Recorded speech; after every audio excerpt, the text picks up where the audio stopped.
자, 안녕하십니까. 가공샐러드입니다. 이제 오늘 비가 많이 오는데요.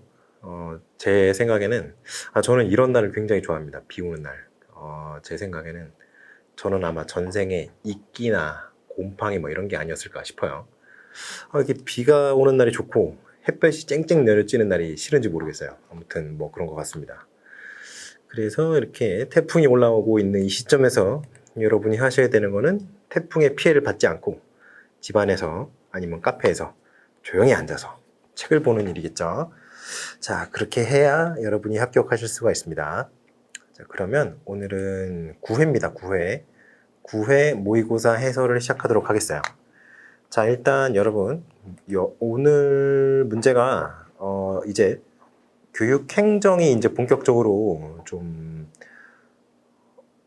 출제가 된 그런 회죠. 그렇기 때문에 오늘은 조금 여러분께서 좀 어려워하실 수도 있는 영역입니다. 이게 교육행정이라는 게. 오늘 같은 경우에는 교육행정이 본격적으로 좀 제가 문제를 냈기 때문에, 물론 교육행정만 낸 것은 아닙니다만, 교육행정이 나올 거라고 생각을 못 하셨던 분들은 조금 어려울 수도 있겠어요.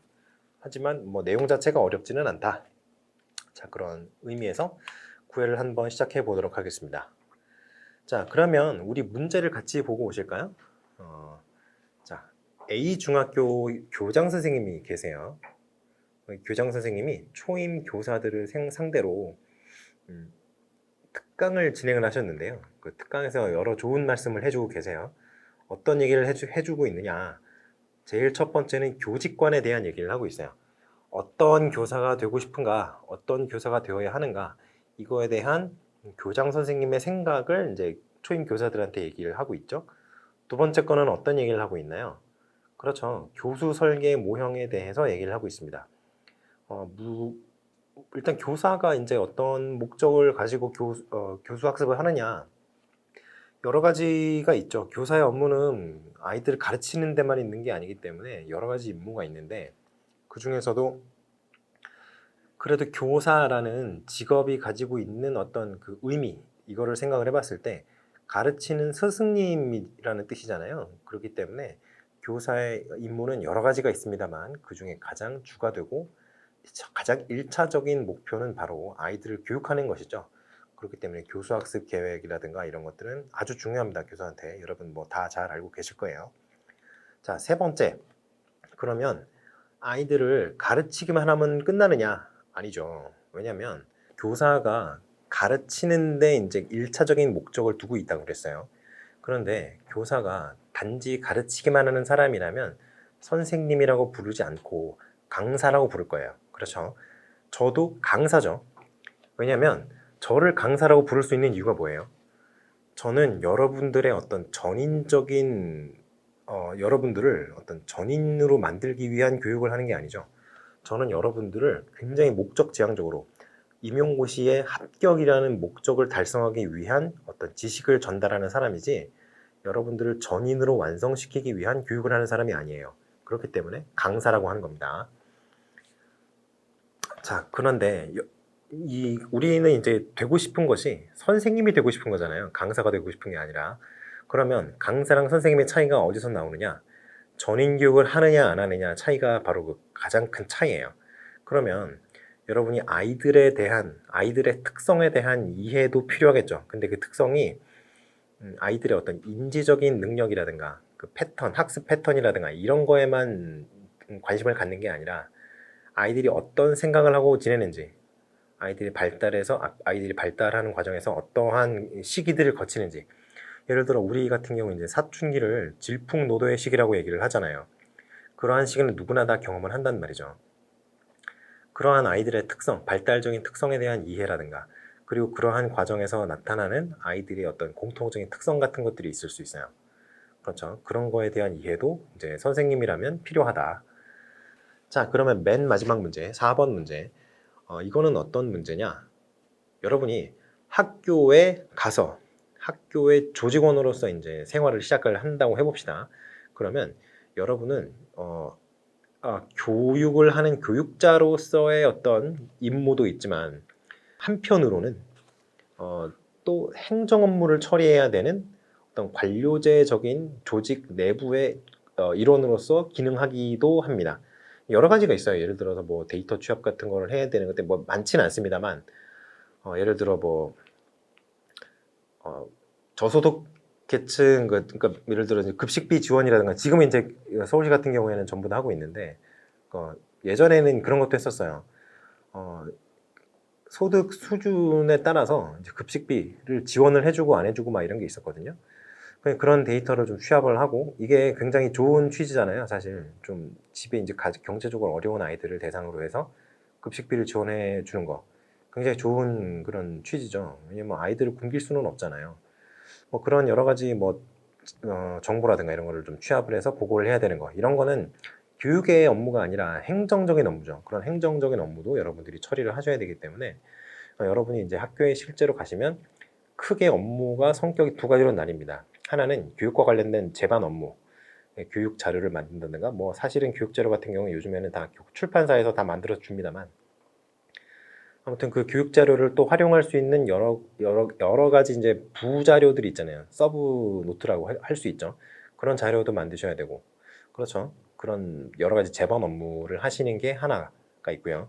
두 번째가 바로 행정 업무에 대한 어떤 것들입니다.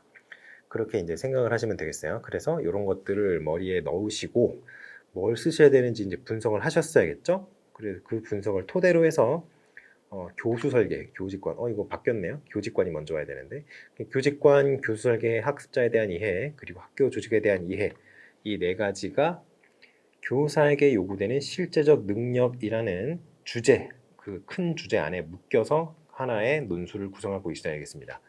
그러면 이제 첫 번째 문제부터 보겠습니다. 첫 번째 문제는 이제 교직관에 관련된 문제예요. 자, 교직관. A 중학교의 교장 선생님이 말씀하시는 교직관의 유형이 뭘까요? 여기 나와 있는 것처럼 전문직관입니다. 전문직관. 왜 전문직관이라고 할 수 있느냐? 이거 성직관이 아니냐? 이렇게 얘기하실 수가 있는데, 성직관이 아닙니다. 성직관이라는 거는 교사가 어떤 스님이라든가 신부님이라든가 목사님 같은 그런 성직에 관련되어 있는 그런 사람들과 같은 위치에 있는 사람이라고 보는 관점이에요. 그런데 여기는 그렇게까지는 얘기하지 않죠. 좋은 교사가 되는 것이 어렵다, 뭐 이런 식으로 얘기를 했었죠. 자, 참 보겠습니다. 일단은 전문직관부터 보고 갈게요. 왜냐하면 전문직관이 이제 답이니까.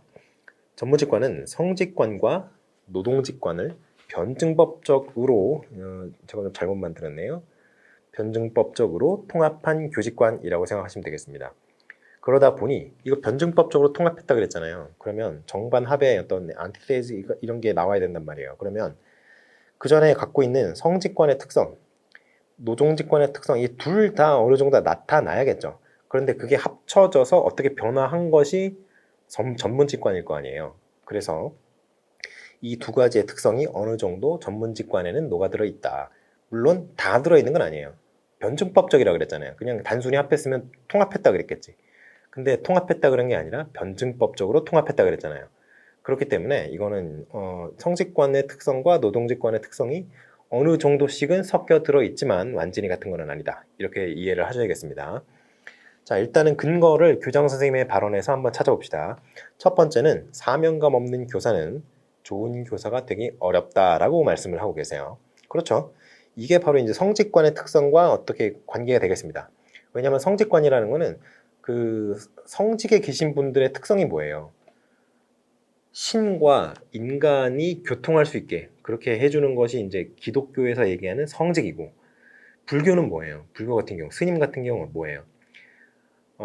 부처님의 말씀을 대중들에게 전파하고, 대중들이 부처님 말씀을 따라서 살 때 부처가 될 수 모두 부처가 될 수 있으니, 그러한 말씀, 좋은 말씀들을 퍼뜨리는 게 이제 그 스님들이잖아요. 뭐 그런 아주 좋은 의도를 가지고 대중들을 위해서 봉사하는 게 기본적인 성직의 어떤 모습들이란 말이죠. 그런데 그러한 모습들을 교사에게서도 요구를 하는 것이 이제 성직관입니다. 그래서 사명감이라고 그랬어요. 이 사명감이라는 것이 바로 이제 교사의 어떤 교사로서의 어떤 소명의식, 이런 거라고 생각하시면 되겠어요. 자, 그리고 윤리의식이 중요하다, 이런 말을 했어요. 윤리의식이 중요하다. 보세요. 성직관이죠, 이것도. 성직관의 특성을 어느 정도 차용을 한 거예요. 윤리의식이 중요하다. 왜 그럴까요? 선생님이 행동이 굉장히 부도덕하고 아주 이상하게 하고 다니고, 뭐 예를 들어서 머리를 막 염색을 막 심하게 한다든가, 온몸에 막 문신이 있다든가, 애들이 뭘 보고 배우겠어요. 그렇죠. 그러니까 윤리의식이 중요하고, 동시에 도덕적인, 겉으로 드러나는 도덕적 행위나 태도들도 굉장히 중요시합니다. 그리고 여기 마지막으로 이 얘기가 나왔어요. 이게 있기 때문에 성직관이 아니라 전문직관이라고 얘기를 하는 겁니다. 교육의 전문가임을 자각하여야 한다라고 발언을 했어요. 이게 왜 그러냐면 성직관에서는 교사의 어떤 윤리의식이라든가 이런 것들을 굉장히 중요시하는데 그냥 봉사활동을, 정신적인 어떤 봉사활동으로 많이 봅니다. 교직의 어떤 직무를. 그렇기 때문에 이제 성직관에서는 교사의 어떤 교직 기술들이 있잖아요, 여러분. 여러분이 이제 가르칠 때 뭐 발문을 어떻게 하느냐라든가, 뭐 발문을 한 다음에 아이가 생각하고 대답할 때까지 뭐 최소 3초는 기다리라든가, 여러 가지 굉장히 프랙티컬한 전문적인 기술들을 배웁니다. 그런데 그런 전문성을, 교사의 전문성에는 크게 관심을 두지 않아요, 성직관은. 그런데 여기서는 교육의 전문가임을 자각하여야 한다라고 얘기를 하고 있죠. 그렇기 때문에 A 교장 선생님은 지금 전문직관을 얘기를 하고 있다고 보셔야 되겠습니다. 그러면 또 물어본 게 있었죠. 전문직관을 실현하기 위한 어떤 유의점이라든가 이런 것들이 있을 수 있어요. 어떻게 해야지 전문직관에 맞는, 전문직관이라는 교직을 바라보는 관점에 맞는 어떤 행동이나 그런 마음가짐이 되겠느냐. 그러면 생각을 해보세요. 성직관의 특성과 노동직관의 특성을 변증법적으로 통합했다 그랬잖아요. 그러면 여기서 요구하는 것들이 어느 정도 둘 다 나와야겠죠. 자, 한번 보겠습니다. 그래서 이렇게 얘기할 수 있을 것 같아요. 일단 윤리의식이 굉장히 높아야 돼요. 높아야 되겠죠. 아이들이 교사를 보고 배운다고 생각하기 때문에. 그래서 윤리적 행위와 몸가짐까지도 굉장히 중요시하는 그런 성직관으로부터 비롯된 어떤 관점이 하나 있어야 되고요. 그러니까 이거를 선생님들이 주의를 하셔야 한다는 거죠. 두 번째는 전문성 신장을 위해서 끊임없이 노력을 하셔야 됩니다. 굉장히 여러분 이제 현직에 가보시면 굉장히 많은 제가 퀄리티가 높다고까지는 제가 말할 수는 없습니다만 굉장히 많은 연수들이 있어요. 방학 때마다 받으셔야 되죠. 그리고 이제 추가로 승진을 하고 싶으신 분들이 있으면 더 받으셔야 돼요. 그러니까 굉장히 연수들이 많이 있고요. 근데 사실 제가 지금 말씀드렸지만 그 연수가 충분히 어떤 교사의 전문성을 살릴 수 있는 정도의 어떤 난이도가 있는 그런 자료들이냐 하면 이거는 솔직하게 말해서 잘 모르겠습니다. 저는 그렇지 않다고 생각을 해요. 좀 부족한 면이 있는 것은 사실입니다. 취지는 좋으나 좀 선생님들의 전문성을 신장시키기에는 약간 부족함이 있지 않겠느냐. 그렇기 때문에 여러분들이 하셔야 되는 것이 뭐냐면은 전문적 학습 공동체, 교사 학습 공동체 이런 것들이 있어요. 한마디로 말해서 선생님들끼리 나의 선생님으로서의 전문성을 신장시키기 위해서 어떤 주제를 하나 잡아서 이제 같이 모여서 스터디를 한다거나 하는 거예요. 여러분 이제 대학교 지금 다니고 계시는 분들도 계시겠지만 대학교 때 많이 해보셨죠? 스터디 뭐 이렇게 선생님이 과제 내주시면 뭐 조별로 뭐 팀플 같은 거 하고 하시잖아요. 그거 하십니다. 실제 현직 선생님들도. 그래서 그런 전문 연수만 가지고는 조금 부족하니 연수에 참여하고 여기 이제 스터디 그룹도 이제 짜셔서 젊으신 선생님들은 많이 하시죠. 이렇게 이제 전문성을 신장하기 위해서 노력을 좀 하여야 한다. 여기에 제가 추가로 말씀드리고 있는 거는 이제 대학원인데요. 대학원 진학을 해서 학위를 좀 취득을 하시는 거를 저는 개인적으로 좀 추천을 드립니다. 이게 대학교 때 학사 학위를 취득하는 단계까지의 배우는 내용도 굉장히 양이 많아요. 많은 거 압니다. 그런데 대학원에 가서 본인이 어떤 본인만의 연구를 한번 해보는 거, 이게 굉장히 좀 중요하다고 생각을 해요. 그렇기 때문에 여력이 되신다면 대학원 가셔서 교육대학원이죠. 일반 대학원은 여러분이 이제 안 되시고 사정상 안 되시고 교육대학원 같은 데 가셔서 조금 더 교사로서의 어떤 전문성을 신장시킬 수 있지 않겠느냐, 이런 생각을 좀 해봅니다. 자, 그러면 일단은 1번 문제에 대한 해설은 끝났는데, 자, 우리가 이제 교직관을 한번 전체적으로 살펴볼 기회가 있었으면 더 좋을 것 같습니다. 그래서 이 교직관에 대해서 한번 쭉 훑어보고 넘어가겠어요. 자, 그럼 지금은 이제 전문직관에 대해서 이제 간단하게 살펴봤죠. 그런데 교직관의 유형이 크게 세 가지로 나뉩니다. 지금 아까도 이제 말했던 성직관이 있고요. 그리고 노동직관이 있고, 그리고 전문직관, 이렇게 세 가지가 있어요. 이렇게. 그래서 하나씩 보고 넘어가도록 하겠습니다. 자, 일단 교직관이 뭐예요? 교직관. 교직관을 물어봤을 때 교직관이 뭐다라고 이제 여러분 좀 정의를 할 수가 있으실까요? 교직관이 뭐냐면 선생님에 대한 선생님이라는 직업에 대한 어떤 관점이다? 이렇게 생각하실 수도 있는데요. 조금 더 정밀하게 우리가 좀 학술적으로 얘기를 해봅시다. 좀 더 정밀하게는 교사가 교직의 본질을 어떻게 자각하고 이해하는지. 그러니까 본인이 교사예요. 근데 본인이 본인의 직업을 바라볼 때의 관점을 말하는 겁니다. 이거는 사실 교사가 아닌 사람들이 선생님이라는 직업에 대해서 갖는 어떤 선입견이라든가 그런 어떤 관점이라든가 이런 게 아니에요. 교사가 스스로를 바라봤을 때 내가 지금 종사하고 있는 이 직무가, 이 직업이 어떠한 직업이냐를 스스로 정의하는 그 관점이라고 생각하시면 되겠어요. 그래서 이거는 인식론적인 어떤 측면뿐만이 아니라 가치론적인 측면까지도 포함해요. 왜냐? 윤리적이어야 된다. 이런 거는 솔직히 이제 가치론적인 측면이잖아요. 인지적인 측면이 뭐예요? 인지적인 측면 같은 경우는 뭘 가르쳐야 된다. 어떤 걸 가르쳐야 된다. 어떻게 가르쳐야 된다. 이런 건데 그게 아니라 어떠한 선생님이 올바른 선생님이다. 타당한 선생님이다. 이런 가치론적인 얘기까지 들어간단 말이죠. 그래서 그거를 크게 세 개로 나눈다 이겁니다. 자, 그래서 성직관부터 보시겠어요. 성직관을 왜 먼저 보느냐면 성직관이 가장 오래됐어요. 가장 오래됐어요. 언제 이 성직관이라는 게 등장을 했냐면 중세 유럽에서 등장을 했습니다. 중세 유럽이면 이제 스콜라 철학이 이제 횡행하고 있을 그 시절이죠. 그런데 이 관점이 서양 중세에서 나온 이유가 있습니다. 왜 그러냐면 이게 이제 서양 사랑도 약간 관련이 있는 얘기인데요. 일단은 서양 중세에서는 교육과 영혼의 구원과 동일한 작업이라고 생각을 했어요. 이게 왜 그러느냐면요. 교육을 통해서 어떤 신의 말씀을 공부함으로써 영혼이 구원받을 수 있다라고 여겼기 때문이에요. 그러면 이 영혼을 구원하고자 하는 그 목적을 달성하기 위해서는 신의 말씀을 전달해주고 가르쳐주고 해석해줘야 되는 사람이 필요하잖아요. 그게 누구예요? 그게 바로 서양 중세에서는 신부님들이 됐단 말이에요. 성직자가 바로 그런 교사의 역할을 했단 말이죠. 신의 말씀을 가르쳐주는 사람. 그게 바로 성직자였던 겁니다. 그러니까 이게 자연스럽게 중세 이제 대학도 생기고 막 이렇게 됐잖아요. 근데 그 전에 대학 생기기 전에 어디가 교육을 담당하는 기관이었어요. 바로 성당, 수도원 이런 곳들이었어요. 종교 시설에서 교육을 담당했다는 거죠. 그러니까 자연스럽게 교육은 성직자가 담당하는 어떤 역할이다. 그런 직업적인 어떤 활동이다. 이렇게 얘기를 했던 거예요. 그래서 교사가 성직자와 동일하다라고 여기는 전통이 형성이 된 겁니다. 근데 그러다 보니 교직을 성직과 동일하게 여기다 보니까 이상적인 교사의 모습을 뭐로 설정을 했냐면 그 기독교의 그 성인들 있잖아요. 성 베드로라든가 이런 사람들. 그런 성인들의 투영을 합니다. 그래서 교사에게 거의 거의 완벽에 가까운 그런 도덕성을 요구를 해요. 굉장히 높은 도덕성을 요구를 하죠.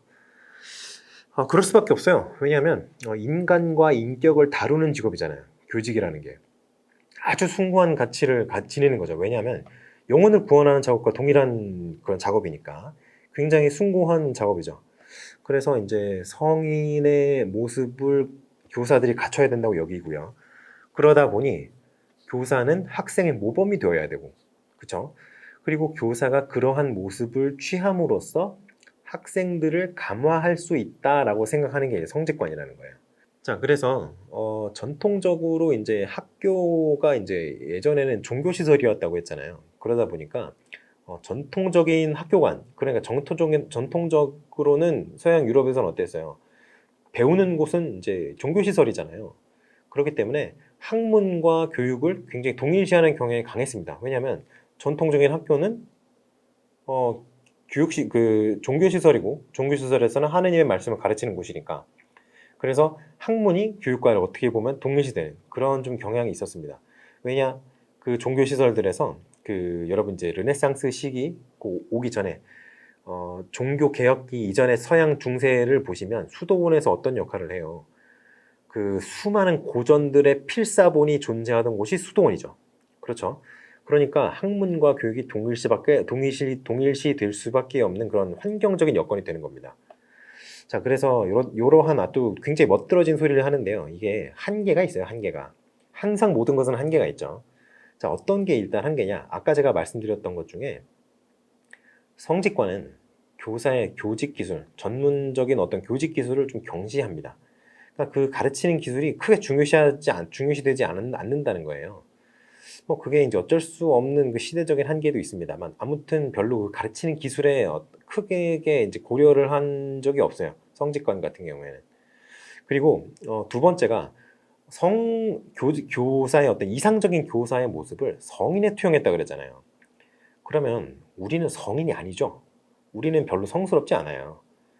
그런데 그런 인간적인 모습을 다 갖고 있는 평범한 사람들이 우리인데 우리가 성인의 모습을 갖추려고 하니 이게 얼마나 힘들겠어요. 성인이라면 어떤 걸 해야 돼요? 봉사해야 되고 자기를 희생해야 되고 그렇죠.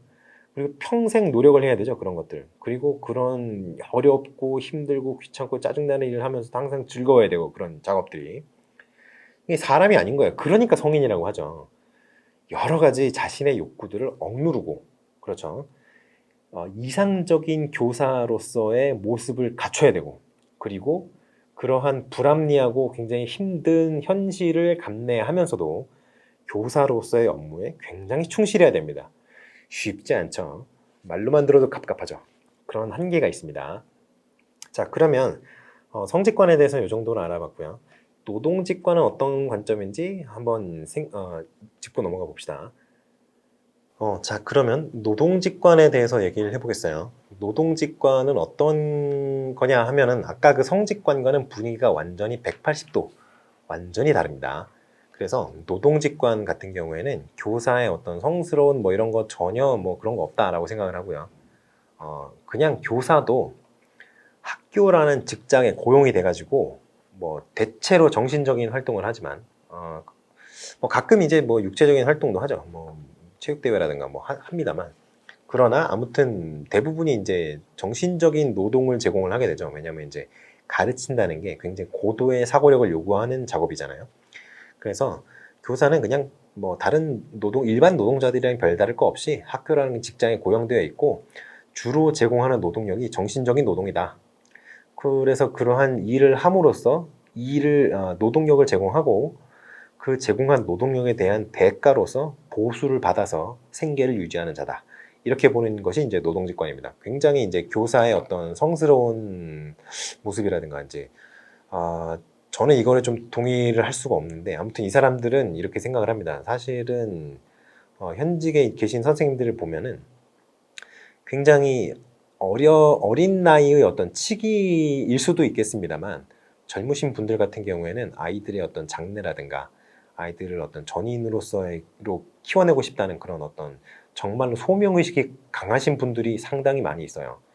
그렇기 때문에 저는 이거는 조금 동의를 할 수는 없습니다만 아무튼 뭐 이런 것도 뭐 필요하죠. 이런 관점도 어느 정도는 필요하다고 생각을 합니다. 그래서 아무튼 노동직관은 교사와 일반 노동자가 그냥 동등하다. 그냥 뭐 노동력을 제공을 하고 그 노동력에 대한 대가로서 보수를 지불받아서 그 보수를 가지고 생계를 유지한다. 그럼 뭐 교사가 일반 노동자랑 뭐가 다르냐 이런 거예요. 그러니까 얘기만 들어봐도 일단은 마르크스시즘의 어떤 느낌이 많이 나시죠. 막시즘의 그 어떤 느낌이 많이 납니다. 일단. 그래서 교사도 그냥 노동자다 이렇게 보고요. 그리고 교사는 사람이니까 당연히 자신의 어떤 근무 조건이라든가 그리고 보수라든가 이런 거에 관심을 당연히 갖고요. 그러한 측면을 강조하다 보니까 노동직관 같은 경우에는 성직관에 비해서는 훨씬 더 어떤 교직이라는 직업에서 개인이 가져갈 수 있는 경제적인 측면 이런 것들을 굉장히 많이 강조를 합니다. 그리고 제가 아까 말씀드렸던 게 그런 게 있잖아요. 교사도 일반 노동자랑 다르지 않다. 그냥 직장이 학교일 뿐이다. 이렇게 보는 거라 그랬잖아요. 그런데 우리 직장에 있는 노동자들이 어떠한 단체에 가입을 많이 해 있나요? 그렇죠. 노동조합에 많이 가입을 해 있어요. 그럼 노동조합에서는 매년 뭘 하죠? 임금 인상 협상을 합니다.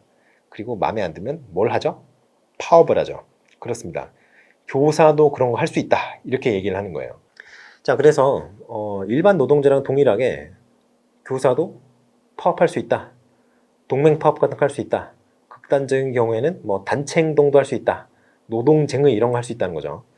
이런 것까지 할 수 있다라고 보는 것이 일단은 이 노동직관인데 현실적으로 우리나라에서는 불가능하다고 보시면 됩니다. 아무도 동참하지 않죠. 그래서 이거는 우리나라에서는 현실적으로 힘든데 아무튼 이 노동직관에서는 그렇게 본다라는 거예요. 그래서 어떤 특성을 가지고 있느냐 노동직관은 보시면 굉장히 현실적이고 그죠? 교사가 이제 자신의 어떤 경제적인 이득이라든가 이런 걸 생각 안 할 수가 없잖아요. 사람이니까. 현실적이고 실제적이고 그리고 파업이라든가 노동쟁의라든가 이런 거 할 수 있다고 하는 걸 봐서는 굉장히 투쟁적이다. 이렇게 생각하시면 되겠어요.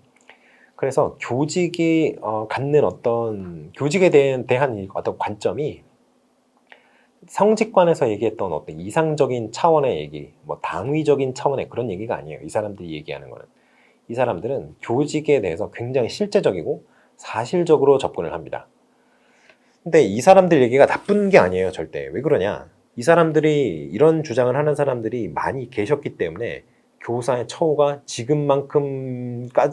지금까지만큼이라도 향상이 된 겁니다. 그 전에 이게 여러분들이 좀 어떻게 보시면 좀 실망하실 수도 있겠는데요. 선진국으로 갈수록 교사에 대한 대우는 안 좋아집니다. 왜 그러냐면 교사가 일단은 가르치는 게 주 업무잖아요. 그런데 개발도상국이라든가 아프리카 이런 데서는 교육을 할 수 있을 만큼 전문적인 학식을 쌓은 사람들이 많이 없어요. 그러다 보니까 선생님들에 대한 존경심도 크고요. 대우도 좋습니다. 왜냐하면 전문직이고 그리고 다른 사람들보다 아는 게 많고 다른 사람들을 교육할 수 있을 만큼 높은 학력을 갖고 있기 때문에 존경을 받아요. 그런데 선진국으로 오면 올수록 어떻게 돼요? 고학력자가 많아질까요? 적어질까요? 많아지죠. 그러면 가르치는 방법이 좀 비전문적이라고 하더라도 잘 가르치는 사람들이 있어요. 그런 사람들이 바로 타고난 어떤 그 강사라고 할 수 있겠죠. 근데 선생님의 주 업무는 가르치는 거니까 일단 그런 사람들도 뭐 전인 교육에 대한 신경은 뭐 안 쓴다고 하더라도 일단 내용을 재밌게 잘 가르쳐요. 그러면 당연히 어떤 선생님이 담당하는 어떤 업무에 커다란 어떤 한 축을 담당할 수 있는 사람이 있는 거잖아요. 대체 인력이 있단 말이에요. 그렇기 때문에 선생님의 어떤 처우가 선진국으로 가면 갈수록 안 좋아요. 우리나라도 그렇고요. 미국도 그렇습니다. 아주 뭐 좀 약간 좀 실망스러운 일인데 뭐 그렇습니다. 그런데 이런 노동직관을 가지고 있는 분들이 끊임없이 목소리를 내주셨기 때문에 선생님들의 대우가 그나마 지금 정도 뭐 그렇게 만족스럽진 않겠지만 선생님들 입장에서 그래도 여기까지 향상됐던 거는 이분들의 어떤 노력이 있었다. 뭐 이런 얘기를 할 수 있을 것 같습니다. 그래서 이분들은 이제 또 얘기하는 것들이 그런 것들이 있어요. 교육에 대해서 비전문가인 니네가 왈가왈부하지 말아라. 그러니까 교육에 대해서 교육 외부로부터 가해질 수 있는 교육에 대한 어떤 부당한 침해 이런 것들을 막고자 합니다. 이런 것도 상당히 효과를 많이 봤죠. 물론 이것도 좋은 것만 있는 게 아닙니다. 당연히 한계점이 있어요. 어떤 게 있느냐? 일단은 노동자로서의 교사라는 게 개념 자체가 굉장히 모호합니다.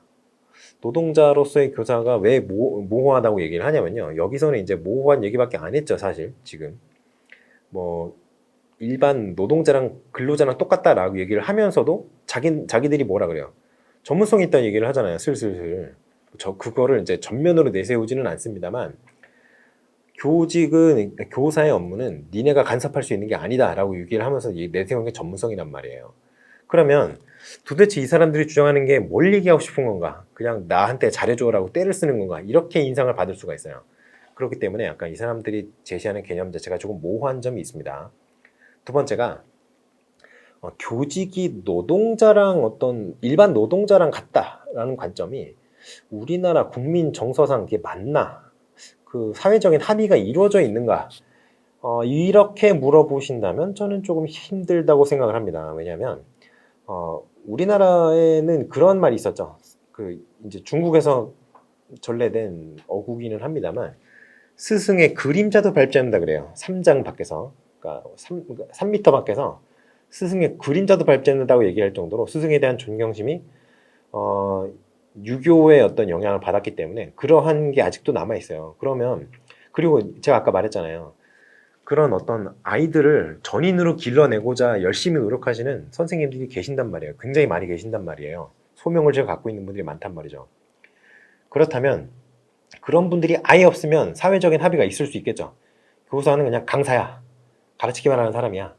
이렇게 얘기할 수 있는데 그렇게 노력하는 분들이 있고 그렇게 노력하는 분들이 계시니까 당연히 그런 분들한테 교육을 받은 아이들이 있을 거 아니에요.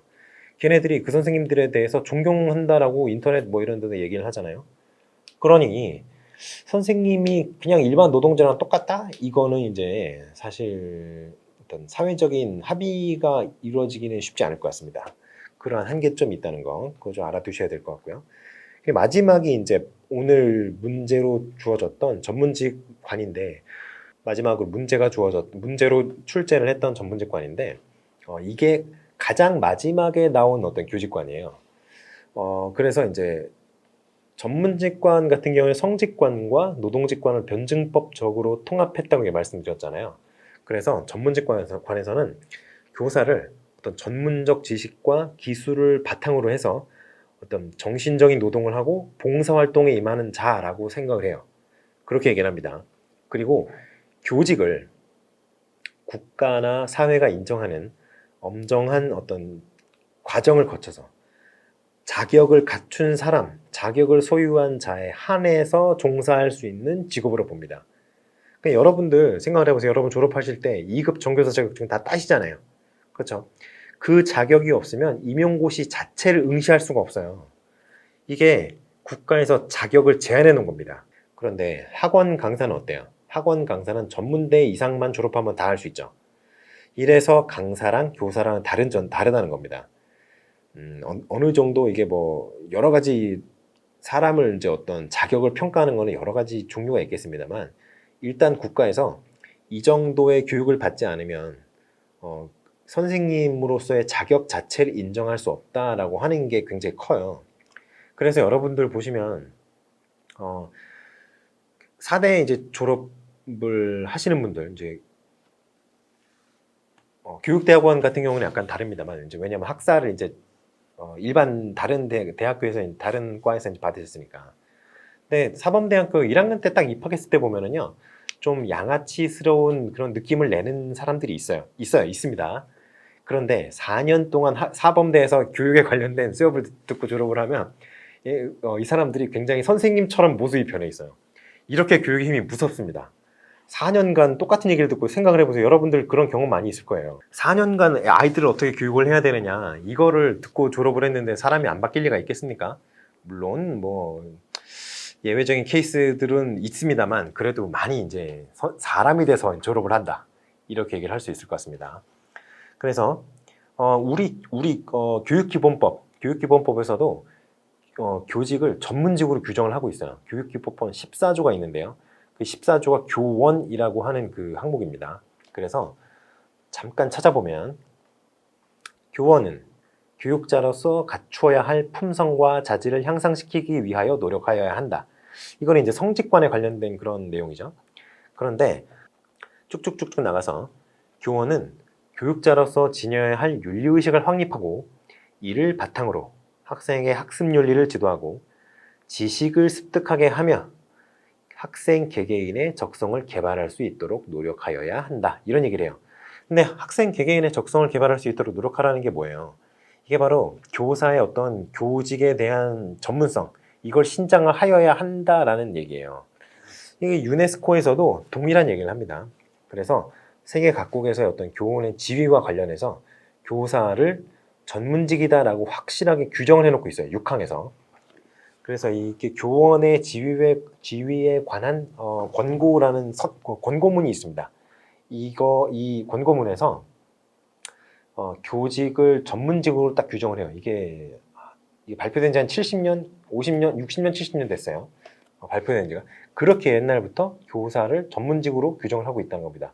비록 이제 뭐 전문직이라고 얘기를 하면 뭐 비웃는 사람들도 있을 수 있겠습니다만, 뭐 일단은 그렇다는 거죠.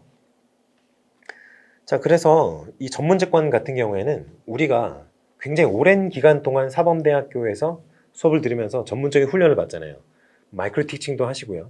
그리고 각종 이제 그 분과 어떤 영역에 대한 그 이론적인 공부도 하고, 그거를 어떻게 교육을 하느냐에 대한 공부도 하고 많이 하잖아요. 그렇기 때문에 이런 훈련을 받은 자로 한정을 해서 2급 정교사 자격증을 주는 거예요. 여러분 생각을 해보세요. 교사가 아이들을 가르치는 게 또 공장에서 풀빵 찍어내는 것처럼, 붕어빵 찍어내는 것처럼 일률적으로 할 수가 있어요? 아이들 다 다르죠. 100명이 있으면 100명의 특성이 다 다릅니다. 그렇기 때문에 어떤 전반적으로 어떤 효율이 좋은 어떤 교수 방법을 찾아낼 수는 있어요. 근데 그 교수 방법이 모든 아이들에게 베스트라고는 할 수 없죠. 그렇기 때문에 자꾸 요즘에 개별화 수업이 강조가 되는 건데, 그러한 개별화 수업을 할 수 있는 능력, 이거는 바로 전문직이 아니면 할 수 없는 겁니다. 교사로서, 그러니까 교육의 전문가가 아니면 할 수 없는 거예요. 학원 강사는 할 수 없죠. 학원 강사는 많은 학생을 대상으로 해서 효율적으로 지식을 쏟아내는 게 일이에요. 그런데 선생님들은 그런 게 아니죠. 아이들이 학습 속도가 늦다고 하면 그 학습 속도가 느린 원인을 찾아서 해결을 해준다거나, 아니면 그 느린 학습 속도에 맞춰서 그 수업하는 속도를 조절해 주거나 난이도를 조절해 주시죠. 이게 쉽지 않은 작업인데 선생님들이 그걸 해냅니다. 그렇기 때문에 전문직이라는 거예요. 그리고 이제 윤리성도 뭐 요구된다, 뭐 이런 얘기도 하고, 이제 교원단체 이런 것도 전문직관에서는 다 인정을 합니다. 어느 정도의 자신의 권리에 대한 주장도 할 수 있죠. 물론 그게 노동쟁의로까지는 이어지지 않습니다만 일단 목소리는 낼 수 있다는 거죠. 자, 그렇게 해서 전문직관까지 이제 살펴봤는데, 그래서 교직관이 사실 출제하기는 그렇게 쉽지는 않을 것 같은데, 그래도 여러분이 이런 걸 좀 생각을 해 보셔야 문제를 쓸 때 좀 도움이 됩니다. 왜냐하면 기본적으로 선생님이 어떤 방향으로 어떤 구체적인 방안을 생각을 해야 되는지, 이게 바로 교직관에 속기 때문이에요. 그래서 어떤 식으로 아이들을 교육을 해야 되는가, 선생님이 어떠한 작업을 하는 사람인가에 대한 기본적인 철학적인 어떤 베이스가 있어야 내가 모르는 내용이 나왔더라도 소설을 써서라도 문제를 풀 수 있는 겁니다. 자, 그렇게 해서 1번 문제에 대한 해설을 완전히 끝내보도록 하겠습니다. 자, 그 다음에 이제 딕과 캐리의 체제적 교수 설계 모형이죠. 자, 그래서 2번 문제가 뭐였냐면요. 체제적 교수 설계 모형의 절차 중에서 이 중학교장이 강조하는 두 단계의 명칭과 그 구체적인 실행 방안을 적어라 라고 했습니다. 자, 그러면 A 중학교장이 강조하는 두 가지 단계가 있었는데 뭐였어요? 하나는 학습자 및 환경 분석 단계가 있었죠. 그렇죠. 그리고 두 번째가 뭐였어요? 교수 전략 개발 단계가 있었습니다.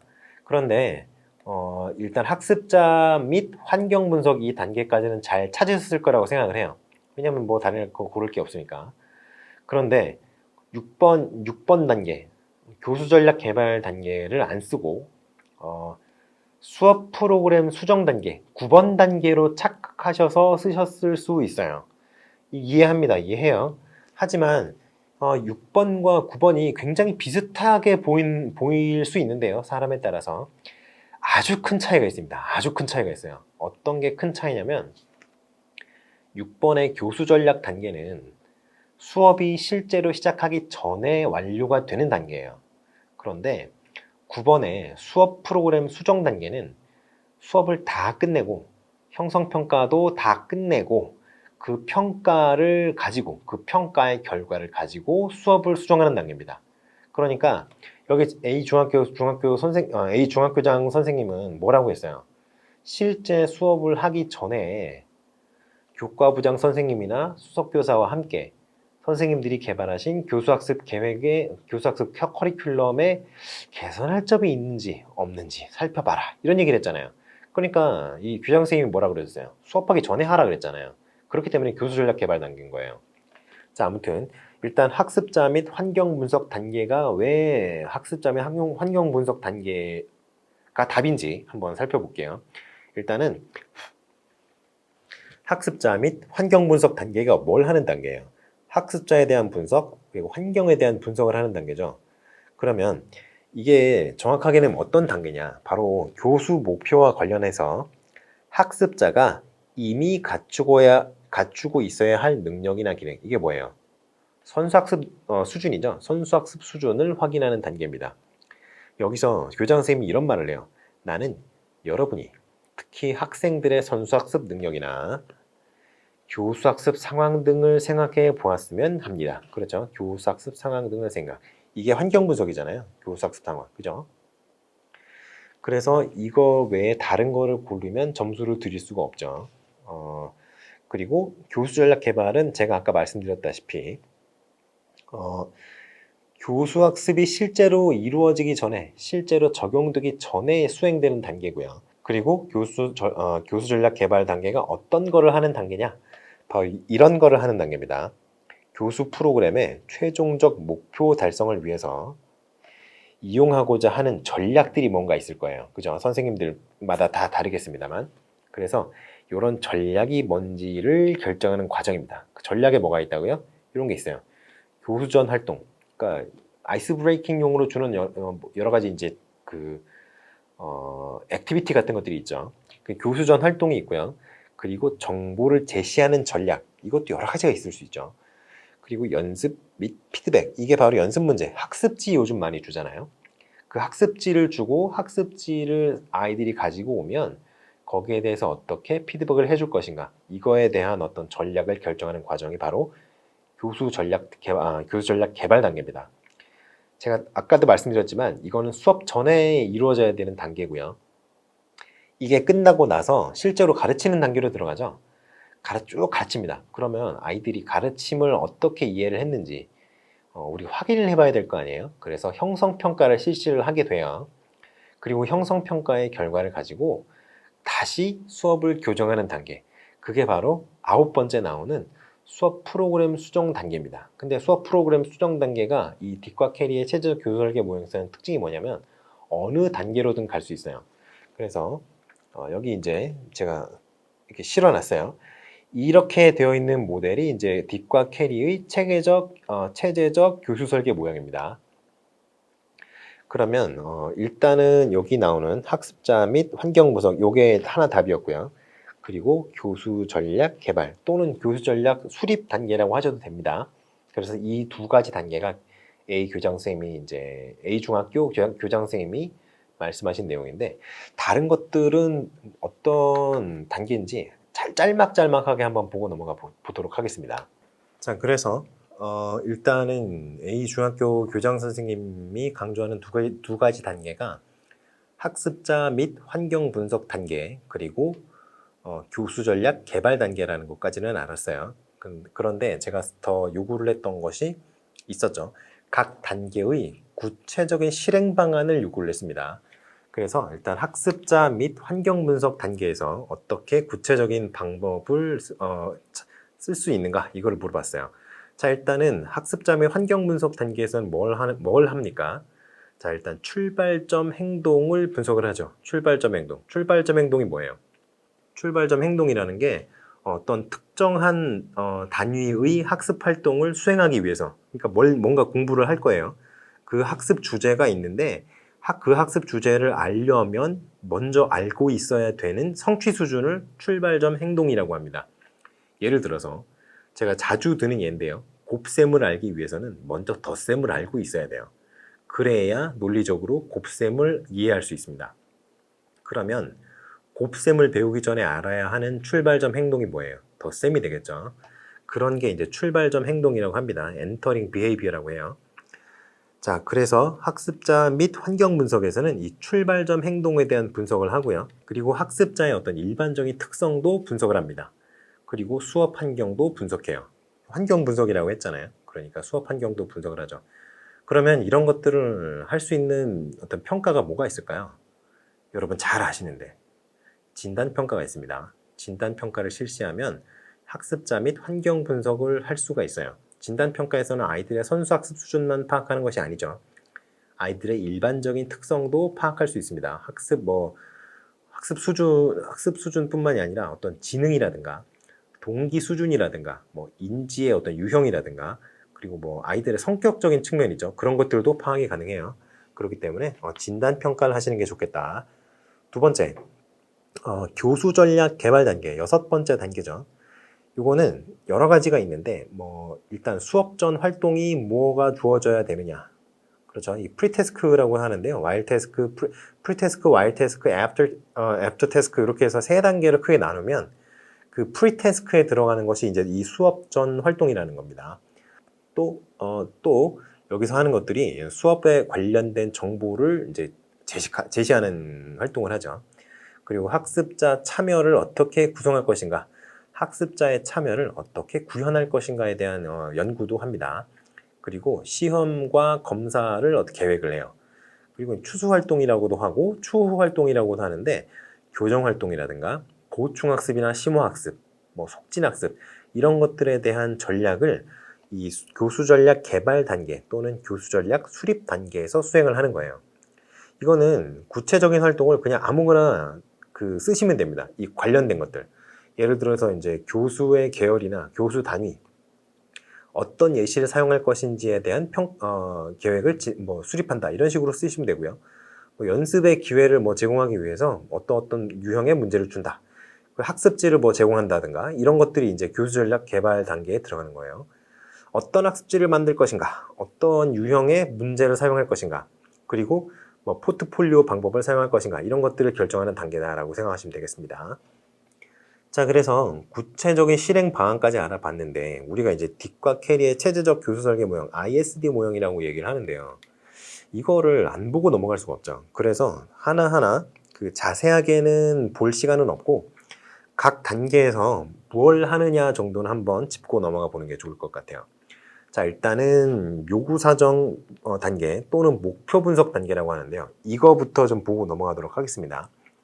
그래서 일단은 이제 체제적 교수 설계 모형이라는 게 ISD 모형이라고 제가 얘기를 한다 그랬잖아요. 그래서 이 모형의 특징이 뭐냐면 교수 설계 각각의 요인들이 있죠. 여기 1번에서 여기 10번까지 있는데 이 단계들이 모두 어떤 투입 변인이면서 동시에 산출 변인이고 상호 간의 유기적인 관계를 맺고 있습니다. 여기 보세요. 화살표가 여기서 나와서 여기로 들어가서 여기도 또 나오고 이렇게 쭉 갔다가 이 수업 프로그램 수정 단계를 거쳐서 다시 또 들어오고 이러잖아요. 그래서 굉장히 화살표가 복잡하게 여러 군데로 연결이 되어 있죠. 그래서 이 각각의 요인이 굉장히 상호 간에 굉장히 유기적인 관계를 맺고 있는 게 이 모형의 특징입니다. 그래서 이 모형 같은 경우에는 작은 모형 여러 개가 결합이 된 모형이에요. 그래서 일단은 교실 수업 모형과 자료 제작 모형과 그리고 체제 모형 이 세 가지가 결합이 되어 있다고 보시면 돼요.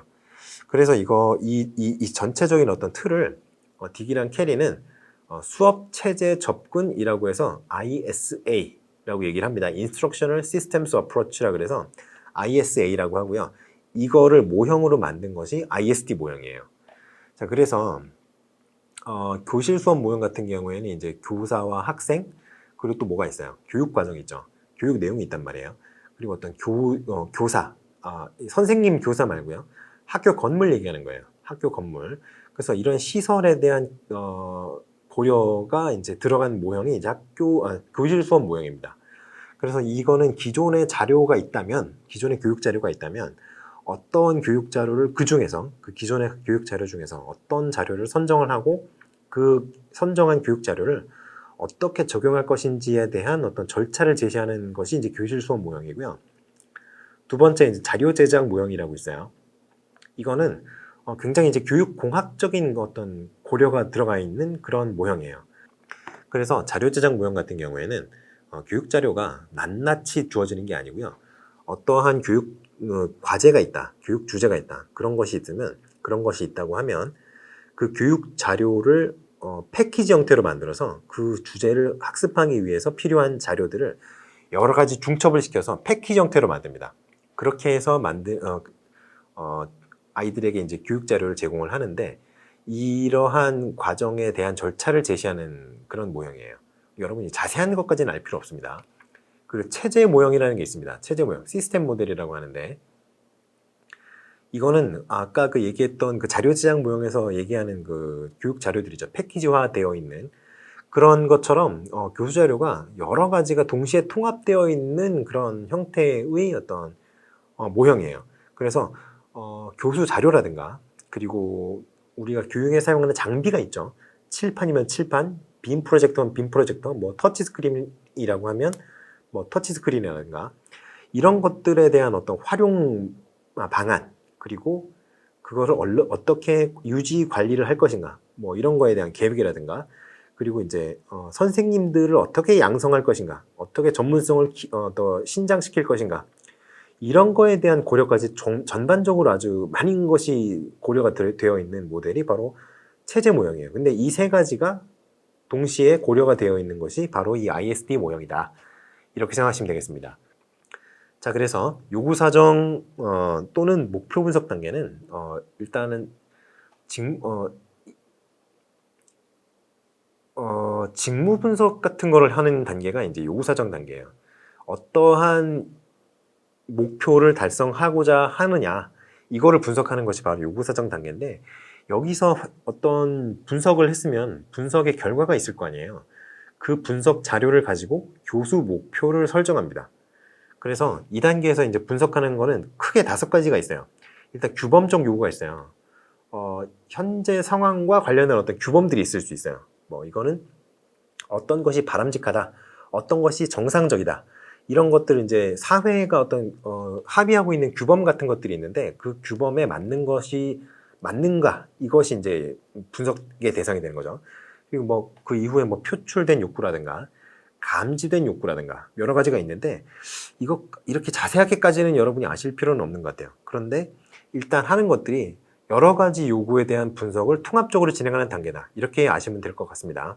그리고 두 번째 단계가 교수 분석 및 교정이라는 단계가 있어요. 이거는 뭐냐면 어떤 교육 목표가 나왔다고 하면 교육 목표의 유형에 따라서 그 교육 목표를 달성하기 위해서 학습시켜야 되는, 교육하여야 되는 하위 기능들이 무엇이 있는지를 분석하는 단계예요. 일반 목표가 있고요. 목표 영역이 또 있죠. 어떤 게 있어요? 목표 영역. 지적인 영역이냐, 아니면 심동적 영역이냐, 아니면 운동 영역이냐, 이런 것들이 있을 수 있잖아요. 그리고 이제 목표를 분석한다고 했었죠, 아까 제가. 그래서 목표를 분석해서 목표 밑에 있는 하위 기능들을 분석을 해요. 이러한 것들이 이루어지는 단계가 교수 분석 및 교정 단계입니다. 세 번째가 학습자 및 환경 분석 단계인데 이건 아까 설명을 했으니까 넘어가도록 하고요. 네 번째 단계, 성취 목표 진술 단계가 있어요. 이 성취 목표 진술 단계는 뭐냐면 일단 성취 목표가 뭔지 얘기를 해야 될 것 같아요. 성취 목표가 뭐냐면 학습자에게 어떤 기대할 수 있는 교사가 교육을 했을 때 교수학습 과정을 진행을 했을 때 학습자가 달성하여야 하는 어떤 바람직한 결과물이 있을 거 아니에요. 그거를 성취 행동의 형태로 진술을 합니다. 우리 이제 이원 목적 분류표 기억나시죠?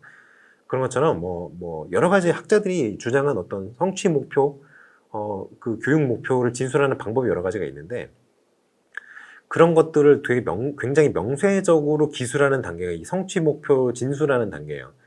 성취 목표를 그래서 명세 목표라고도 합니다. 왜냐하면 기술될 수 없는 목표는 여기서 고려하지 않기 때문이에요. 그래서 이제 학습자가 있고요. 행동이 있고, 그리고 조건이 있고, 그리고 판단의 준거가 있고, 이 네 가지, ABCD라고 해요. ABCD 모형. 이게 ABCD 모형이라고 하는데, ABCD가 뭐냐면, audience가 이제 A고요. B가 behavior, 그리고 3번이 C, conditions, 그리고 네 번째 D가 degree, 이게 준거죠. 크라이테리온이라고도 하고요. 뭐 스탠다드라고 하는데 여기서는 ABCD를 맞추기 위해서 degree라는 단어를 썼어요. 자, 그래서 네 번째 단계가 끝나면 다섯 번째 단계로 넘어가요. 검사 문항을 개발하는 단계예요. 여러분 잘 아시겠지만 이제까지 계속 제가 많이 반복을 했으니까 검사 문항의 타당도가 높으려면 어떻게 되어야 돼요? 검사 문항이 어떤 검사 문항의 타당도가 높아요? 그렇죠. 측정하는 목표와 평가하는 목표가 동일할 때, 일치할 때 타당도가 높다 그랬어요. 그리고 측정하는 목표의 유형과 평가 문항의 유형도 일치하여야겠죠. 그래서 이 네 번째 단계에서 어떤 목표가 기술이 됐을 거 아니에요. 명세적으로 기술이 됐으면 그 네 번째 단계에서 기술한 목표가 이 5번째 단계에서 만든 검사 문항에 의해서 일관성 있게 측정이 되어야 신뢰도가 높은 거고, 그리고 이 성취 목표를 도달하기 위해서 가르치는 여러 가지 내용들이 이 검사 문항이 그 내용들을 평가를 하고 있어야 타당도가 높은 겁니다. 그러니까 그런 점을 고려해서 여기서 이제 평가 문항을 개발을 하겠죠. 그러면 이제 여기 이제 교수 전략 개발 단계가 왔는데요. 이것도 아까 설명을 했으니까 이건 그냥 넘어갈게요. 그리고 7번째 단계가 교수 자료 개발 및 선정 단계입니다. 여기서는 뭐 간단해요. 그냥 학습자에게 매뉴얼을 주기 위해서 이 단계를 거치는 거예요. 어떻게 공부를 해라, 무엇을 공부를 해라, 그런 것들이죠. 그러니까 교수 학습 자료라든가 매체라든가 평가 도구라든가 뭐 이런 것들, 그런 것들이 다 여기 들어가고요. 그리고 선생님들한테 굉장히 중요한 자료가 있어요. 교사용 지도서라는 게 있습니다. 교사용 지도서를 여러분들이 실물을 보신 적이 있는지 모르겠는데, 교사용 지도서에 보면은 그 가르치는 내용에 대한, 그 주제에 대한 이론적인 내용들도 당연히 들어있고요. 그리고 그 주제를 가르칠 때 어떠한 방법을 고려할 수 있는지에 대한 어떤 가이드라인도 굉장히 풍부하게 실려있는 편이에요. 그래서 여러 가지 어떤 교수 학습 도구들 중에 선생님들이 좀 골라서 취사 선택해서 적용할 수 있도록 그렇게 가이드라인을 제공합니다. 그런 것들이 이제 교사용 지도서인데, 그런 것들이 다 교수 자료죠. 여러분들 학습지만 교수 자료라고 하는 게 아닙니다. 그래서 이런 것들을 개발하는 단계가 7번 단계다. 그리고 이제 8번 단계가 형성평가를 설계하고 수행하는 단계인데요. 형성평가는 그냥 크게 두 가지가 있어요. 일단은 전문가가 만들어내고 평가하는 전문가 검증형 형성평가가 있고요. 이제 학습자 개인별 평가를 하는 뭐 그런 것들이 있는데, 이제 뭐 1대1로 하느냐, 아니면 소집단으로 그룹화되어 있는 학습자들을 전체적으로 평가하느냐, 아니면 현장에서 아이들이 어떻게 피드백을 받아들이고 이제 우리가 이제 비고치키 얘기할 때 했던 것들, 힌트를 어떻게 활용을 잘 하느냐, 이런 것들에 좀 초점을 맞추는 현장 평가가 있고 이런데, 그런 형성 평가를 어떻게 할 것인지, 언제 할 것인지, 그리고 그 결과를 어떻게 활용할 것인지, 이런 것들을 설계하는 단계가 이 8번 단계입니다. 9번 단계가 이렇게 쭉 와서 9번 단계가 있다 그랬죠? 수업 프로그램 수정. 형성평가 여기 결과가 있다 그랬잖아요. 이 결과물이 여기로 가는 거예요. 그래서 이 수업 프로그램 수정 단계는 수업이 다 이루어지고 나서, 평가까지 이루어지고 나서 진행하는 단계가 9번 단계가 되겠어요. 그리고 나서 이제 10번이 이제 마지막 총괄평가 설계와 수행 뭐 이 단계인데요. 사실 이 10번 단계는 이렇게 줄이 그어져 있는 책들이 굉장히 많을 거예요. 왜 그러냐면 우리가 수업 설계 과정으로는 총괄평가는 잘 안 넣습니다. 그 이유가 있어요. 이유가 수업 설계라고 하면은 평가의 결과를 다시 어떤 수정하고 평가의 결과를 반영하는 어떤 환류의 장치가 있어야 되는데, 총괄평가는 어떤 평가예요? 그냥 주로 제3자에 의해서 진행이 되죠. 그리고 일회적으로 이루어지고요. 그 결과가 어떤 수업 프로그램의 어떤 수정에 잘 반영이 되지 않아요. 그렇기 때문에 총괄평가는 일반적으로는 수업 설계 과정으로는 보지 않아요. 그러나 ISD 모형에서는 최종적인 단계로서 총괄평가를 일단은 제시는 하고 있다. 이렇게 이해를 하시면 되겠어요. 자, 그렇게 해서 이제 딕과 캐리의 체제적 교수 설계 모형에 대한 2번 문제 해설이 끝났습니다. 자, 그러면 3번 문제를 보시겠어요?